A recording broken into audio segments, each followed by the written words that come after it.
स्वाभिमान शोध अस्तित्वाचा या मालिकेच्या आजच्या भागात आज आपण बघणार आहोत. लवी शांतनूला समजावत असते की शांतनू, परिस्थितीला घाबरून पळ काढून जाणारे तुम्ही नाही आहात. अतिशय धाडसी आणि कुठल्याही संकटांना न घाबरणाऱ्या शांतनू सूर्यवंशीवर प्रेम केलंय मी. गुंडांनी माझी छेड काढली तर एकट्याने त्यांच्याशी लढणारे, आगीत उडी घेऊन स्वतःच्या आईला वाचवणारे. शांतनू, तुम्ही पळकुटे नाही आहात. पण एक विचार करा, हे सर्व करून खरंच प्रश्न सुटणार आहे का? बट लोक हे विचार करतील की कोर्टातून सुटून आल्यानंतर सुद्धा पळून गेले, याचा अर्थ शांतनू सूर्यवंशीच दोषी होते. या बदनामीचं दडपण घेण्यापेक्षा लोकांना जसंच तसं उत्तर देणं गरजेचं आहे. आता ठणकावून सांगा सगळ्यांना की तुमच्यावर केलेले आरोप हे चुकीचे होते. निर्दोष आहात हे सिद्ध झालंय. तुमच्यावर आरोप करणाऱ्या मुलींनी स्वतः माफी मागितली हे सांगा जगाला. शांतनू, तुमची बायको, कॉलेजचा स्टाफ, घरातली माणसं, आम्ही सगळेजण तुमच्यावर विश्वास ठेवतो. आणि हे सर्व असताना तुम्ही स्वतः हार मानणं हे योग्य वाटतं तुम्हाला? शांतनू पुन्हा बेडवर ठेवलेली बॅग उधळून लावतो. पल्लवी म्हणत असते की अहो शांतनू, तुम्ही काय करताय हे? आणि तेवढ्यात तिथे विनायक येऊन दाराजवळून त्यांचं सगळं बोलणं ऐकत असतो. शांतनू म्हणत असतो की मला कळतच नाहीये काय करावं आणि कसं वागावं. आयुष्यात चांगलं काही घडणारच नाहीये का माझ्या? इतक्या वर्ष मी माझ्या आईचा द्वेष केला. आता मला ती परत मिळाली आहे तर तिची ही अवस्था. बरं, मी त्यातून सावरत होतो तर इतके घाणेरडे आरोप झाले माझ्यावर. मी कसं सहन करायचं हे सगळं? मला नाही सहन होते आता. रवी शांतनूला जवळ घेते आणि म्हणते की शांतनू, अहो नका कसला विचार करू. मी आहे ना तुमच्यासोबत. थोडे दिवस जाऊ द्या शांतनू, सगळं ठीक होईल. तर विनायक मनात म्हणत असतो की सगळं कसं ठीक होईल? मी होऊन देईल तेव्हा ना. घर आणि संस्था स्वतःच्या घशात घालण्याचा हा गोल्डन चान्स आहे आणि मी तो अजिबात सोडणार नाही आहे. शांतनूचा तर काटा काढायलाच हवा, पण त्याआधी आईबाबांचा लवकरात लवकर बंदोबस्त करायला हवा. तर पल्लवी मनामध्ये विचार करत असते की विनायकदादांनी या दोघांना वृद्धाश्रमात ठेवण्याचा परस्पर विचार कसा काय केला, आणि तेही असं खोटं कारण सांगून. मेघनाताईंना काही माहीत असेल का? बोलून बघते त्यांच्याशी. पल्लवी विनायक आणि मेघनाच्या रूममध्ये आलेली असते. पल्लवी मेघनाला आवाज देत असते, परंतु रूममध्ये मेघना नसते. विनायकचा फोन तिथे चार्जिंगला लावलेला असतो. विनायकला PM म्हणून एक कॉल येतो. फोन घेण्यासाठी पल्लवी विनायकला आवाजही देते, परंतु विनायक तिथे नसतो. पल्लवी विचार करते की जर हा महत्त्वाचा कॉल असेल तर, आणि फोन उचलते. पुढचा माणूस विचार न करता बोलायला लागतो आणि म्हणतो, विनायकराव, अहो आहात कुठे तुम्ही? हो, एवढे दिवस टेन्शन होतं म्हणून मी कॉलसुद्धा केला नाही. या प्रकरणातून थोडक्यात बचावलोय आपण. हॉटेलवर काय काय झालं असतं हे मुलींनी सांगितलं असतं, तिथं तोंड उघडलं असतं, चौकशी झाली असती तर आपण सगळेजण गोत्यात आलो असतो. आहेबाई अडकले असते आणि तुम्ही सुद्धा. तर भाऊ त्या केसमधून सुटला, पण सगळं प्रकरण त्या पोरींवर शेकलं. थोडक्यात निभावलं म्हणून ठीक, आपणही वाचलो. त्यावेळी जरा काळजी घ्या, आणि साहेबांनी संध्याकाळी भेटायला बोलवलं तुम्हाला. या प्रकरणाच्या बाबतीत काहीतरी महत्त्वाचं बोलायचं आहे त्यांना. पल्लवीला मात्र हे सर्व ऐकून खूप मोठा धक्का बसलेला असतो. पल्लवी लगेच फोन ठेवते. पल्लवी विचार करू लागते की मुलींचं प्रकरण आपण थोडक्यात वाचलो म्हणजे शांतनूंना ह्या प्रकरणात अडकवण्यात विनायकदादांचा हात होता की काय? त्यांचं नक्की काय चाललंय आणि हा PA कोण आहे? पल्लवी पटकन दरवाजा बंद करते आणि एका डायरीवर त्या PAचा नंबर लिहून घेते. ती पान फाडून स्वतःकडे ठेवते. पल्लवी जेव्हा दार उघडायला जाते तेव्हा मेघना तिच्या समोर असते. मेघना म्हणते की अगं पल्लवी, तू इथे? त्यावर पल्लवी म्हणते की अहो मेघनाताई, मी तुम्हाला शोधत होते. काम होतं माझं तुमच्याकडे. मेघना म्हणते की हो, काय काम होतं? पल्लवी मनात विचार करू लागते. विनायकदादांनी नक्की काय काय केलंय आणि ह्या प्रकरणाचे धागेदोरे कुठपर्यंत गेलेत ते शोधून काढेपर्यंत कोणाला काहीच सांगायला नको. पल्लवी मेघनाला सांगते की मला काय काम होतं तेच विसरायला झाले, मला आठवलं की मी सांगते, असं म्हणून पल्लवी लगेच तिथून पळ काढते. पल्लवी म्हणते की विनायकदादांनीच हे सर्व घडवून आणलं असेल का? आणि जर हे सर्व असं असेल तर यामागचा त्यांचा हेतू काय आहे? आणि हा PA कोण आहे? यांचा नंबर तर मिळवलाय, लगेच कॉल करून बघू का? नको. एकतर त्या मुलींना धमकावणारा, मास्क घालणारा माणूस कोण होता हेही अजून कळलं नाहीये. या सगळ्या गोष्टींचं कोडं लवकरच उलगडायला हवंय. तर विनायक जेव्हा रूममध्ये येतो तर मेघना झोपलेली असते. विनायक त्याचा फोन हातात घेतो आणि म्हणतो की मिस कॉल तर नाही आलेला, आणि PAचा फोन पण येऊन गेलाय आणि रिसिव्ह देखील केलाय. 1 मिनिट बोलणं सुद्धा झालंय. कॉल नक्की कोणी घेतला असेल? विनायक मेघनावर ओरडतो. मेघना दचकून उठते. विनायक मेघनाला विचारतो की माझ्या फोनवर कॉल आला होता, घेतला होतास का तू? मेघना विचारते की कुठला कॉल? खरंच आठवत नाहीये. विनायक जोराने तिचा हात दाबतो आणि म्हणतो की खरंच तुला आठवत नाही आहे.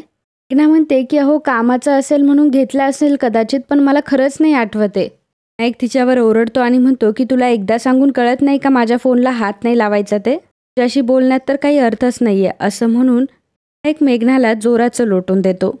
मेघना काही बोलायला जाणार तर विनायक तिला म्हणतो की चल निघ इथून. मेघना दरवाजा उघडून तिथून निघून जाते. विनायक पुन्हा पीएला कॉल करतो आणि विचारतो की प्रमोद साहेब तुम्ही कॉल केला होता का?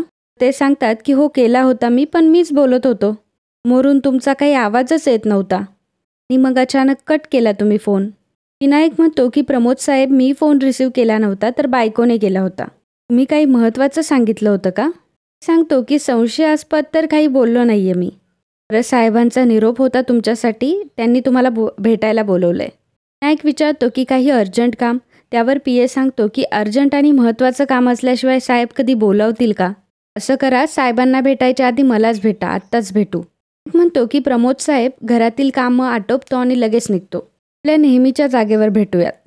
इकडे पल्लवी तिच्या रूममध्ये असते आणि विचार करत असते की विनायक दादाचं नक्की काय चाललंय. स्वतःच्याच आईवडिलांना वृद्धाश्रमात टाकण्याची तयारी, शांतनूवर चुकीचे आरोप करून त्यांना अडकवण्याचं प्लॅनिंग.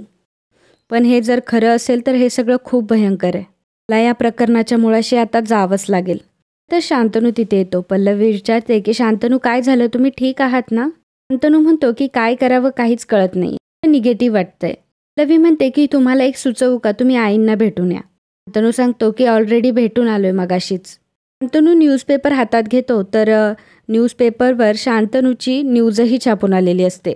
ते बघून त्याला भयंकर राग येतो आणि तो पेपर फेकून देतो. पल्लवी विचारते की हो शांतनू काय झालं? शांतनू म्हणतो की सगळीकडे तेच आहे, कोणीतरी कोणाची फसवणूक केली, सगळीकडे फक्त तेच. मोबाईल ओपन केला तरी तसेच व्हिडिओ येतात. सगळं आता मला सहनच होत नाहीये. पल्लवी म्हणते की अहो अशाच बातम्यांकडे तुमचं लक्ष जाते, त्यापेक्षा जरा वेगळा विचार करा ना, दुसरीकडे मन वळवा, आपोआप तुम्हाला पॉझिटिव्ह वाटेल. पल्लवी शांतनूच्या कानात इयरफोन्स घालते. पल्लवी एक सॉन्ग प्ले करते. तेव्हा शांतनू म्हणतो की हे तर तुझं आवडतीचं गाणं आहे. पल्लवी म्हणते की हो माहिती आहे ना, हे गाणं ऐकल्यावर मला नेहमी प्रसन्न वाटतं. तुम्ही आता काहीही करू नका आणि शांततेत हे गाणं ऐका, मलाही छान वाटेल. जरा एक महत्त्वाचं काम आहे, मी येते. तर पल्लवी रूममधून निघते. तिला दिसतं विनायक खाली येतोय.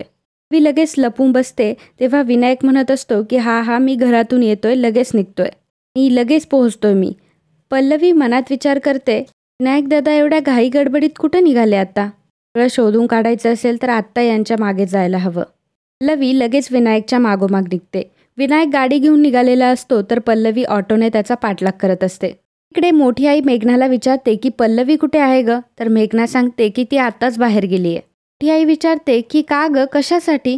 मेघना म्हणते की काही काम होतं का तुमचं? मोठी आई म्हणते की नाही ग, असंच ग, तू काहीतरी काम करत होतीस, कर तुझं काम. मोठी आई विचार करते की पल्लवी यावेळी कुठे गेली हे बघायला हवं, आत्ताच फोन करते. मोठी आई पल्लवीला फोन करून विचारते की पल्लवी अगं तू कुठे बाहेर आहेस का? पल्लवी सांगते की हो जरा काम होतं त्यामुळे बाहेर आली आहे. आई म्हणते की अगं तू घरात दिसली नाही ना, म्हणून फोन करून विचारावं असं वाटलं. काय आहे, शांतनूची तब्येत कशी आहे हे मला तुला विचारायचं होतं. तर मी विचारलं असतं पण मी समोर गेलेलं त्याला आवडत नाही. पल्लवी म्हणते की ते ठीक आहेत, आता मी घरी आल्यावर बघेल त्यांना. बरं मी आता जरा घाईत आहे, नंतर बोलूयात आपण. पल्लवी लगेच फोन कट करते.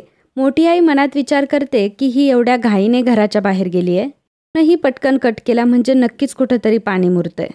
त्यावर पुन्हा राज्य करायचं असेल तर मला असं गाफील राहून चालणार नाही, मला आता लक्ष ठेवायला हवं. त्या जागेवर विनायक गाडी थांबवतो. तिथं ऑटो ही पल्लवीची थांबलेली असते. पल्लवी मनात विचार करत असते की विनायक दादा इथे का आले आणि त्यांना कोणाला भेटायचं असेल?